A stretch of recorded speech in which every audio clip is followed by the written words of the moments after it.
So what's the biggest risk in using a second position or second lien position Heloc to do the velocity banking strategy, versus using a first position Heloc to do velocity banking?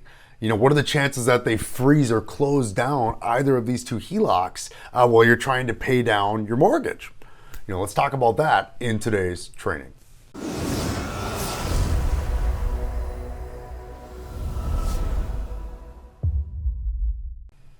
Hey everyone, it's Mike Adams, and on this channel we empower individuals to achieve freedom through improved financial literacy. If you're new to the channel, make sure to click subscribe and click the bell so that way you get notified on any and all of our future training. So in this video, guys, we're going to be talking about, what are some of the risks associated with using a second position Heloc versus just moving right into an all-in-one mortgage or moving right into a first position Heloc, to do the velocity banking strategy. Are there some additional risks there of that Heloc getting frozen, being in second position? And this is a really good question. This is one that came from one of our subscribers. And again, guys, I love your questions, love your feedback. Make sure to always put them in the comments below, and I do my best to answer those questions for you guys as quickly as possible. And certainly where I can, create a piece of content like this to answer your questions. So definitely keep them coming. But when it comes to the risk of your Heloc getting frozen, when you're inside of what's called an all-in-one mortgage or first position or first lien position Heloc, okay, that means that you don't really have a mortgage, you have a Heloc, okay? And with that being in first position, the chance of them freezing it is going to be much, much less than if you have a second, a traditional mortgage and then a second position Heloc, okay?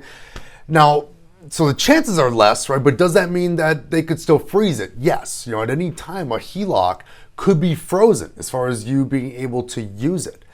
But the number one reason why, okay, your Heloc might get frozen, and really this is the one thing that you would really want to consider, is when you look at your equity. Okay, if you're in an area, and again, and this is where you start talking a little bit more about the real estate market. Are you in an area where the values are going up, or are you in an area where values are starting to go down? Okay, and really, are you in an area where values are going down sharply? Okay, by multiple points, on an annual basis. And this is why this is important. Okay, when it comes to freezing your Heloc, one of the main reasons why a bank would want to freeze your Heloc and not want you to add anything to it, which again, that's why they want to freeze it. They don't want you to add anything else to it, is because the value of your property has gone down. Okay, so let's say you had at one point the valuation of your property was, let's say, $400,000. You had a $200,000 mortgage on there, okay, and then you had a $150,000 Heloc. Okay, and so from there so that's $350 of the $400,000 worth of value. Okay, and so let's actually go a little lower, probably have about $120,000 Heloc there. So $200,000 mortgage, $120,000 Heloc. So again, you got $80,000 still worth of room there in equity, right? And so that, a bank will give you that Heloc.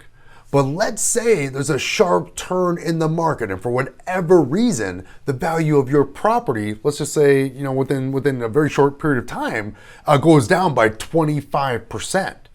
Now all of a sudden your property, kind of like what we maybe saw in '08, where your property that was worth 400 grand, okay, now it's only worth 300.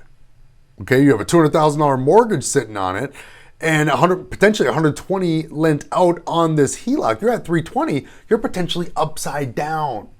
Okay, so if you're in a market where your property may sharply go down in value, okay, there is a chance, and that's where an increased risk comes in with a Heloc, and the chance of them actually freezing it on you is if the valuation or the value of your property is going to go down, squeezing your equity position. Because if you don't have that equity position, they don't want you to have that second position Heloc.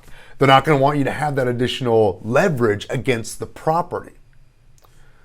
Now again, can that happen with a first position Heloc? If you're in a first position, Okay, and again, let's say you're in there, and and you're in 320 on this first position Heloc, and now the value of the property is down to 300. They may freeze it on you and say, hey, look, you can't add anything to this until you're down to a certain point in the all-in-one.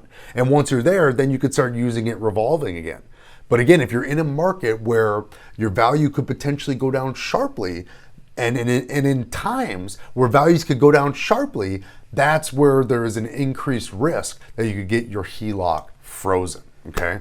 But again, if you're in a market where, again, you are not as worried about a sharp decline in the valuation of your property, or if you simply have a bunch of equity there to where even if it did go down by 10-20%, you still have more than enough equity there to maintain whatever mortgage is there, and also have enough equity there to back up what room you have on your Heloc. If you just have enough equity in total, you're going to be fine with it. Okay.